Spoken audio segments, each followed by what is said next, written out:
आम्ही आमचे अनुभव लिहितो। मुलांनो, तुम्ही अनेक चांगल्या गोष्टी करता। घडलेल्या घटना प्रसंग तुम्ही मित्रांना घरी सांगता, पण तुम्ही लिहून ठेवता का? नाही ना। काही मुले लिहून ठेवतात। तुम्हालाही लिहिता येतील। लिहिण्याचा प्रयत्न करा। तुमच्याच वयातील मुलीने लिहिलेला अनुभव शेजारी दिला आहे, तो वाचा। तुम्हाला आलेले असे अनुभव तुमच्या वहीत लिहा। तर या मुलीने लिहिलेला अनुभव आता आपण वाचूया। रविवारचा दिवस होता। मी दुकानात गेले होते। तेवढ्यात मला दुकानात नाना आजोबा दिसले। हातात पिशवी घेऊन काहीतरी घेत होते। नाना आजोबा एकटे कधी बाहेर पडत नसत। त्यांना पाहून मला आश्चर्य वाटले। मी दुकानाकडे जाऊ लागले।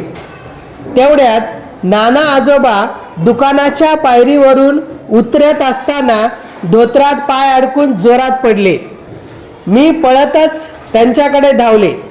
दुकानदार व दुकानात सामान घेण्यासाठी आलेल्या माणसांनी त्यांना उठवले, पण नाना आजोबांना काही बोलता येईना। मी मोठ्याने नाना आजोबा नाना आजोबा म्हणत तिथे पोहोचले। दुकानदार काका लगेच म्हणाले, बाळ, तू घरी जा आणि कोणाला तरी बोलवून आण।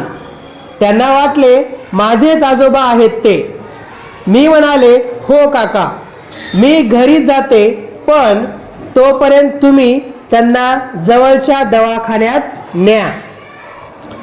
मी माझ्या आईला व नाना आजोबांच्या घरी जाऊन काकूंना हे सारे सांगितले। त्या दोघींना घेऊन मी दुकानाजवळ आले। तोपर्यंत लोकांनी नाना आजोबांना दवाखान्यात नेल्याचे समजले।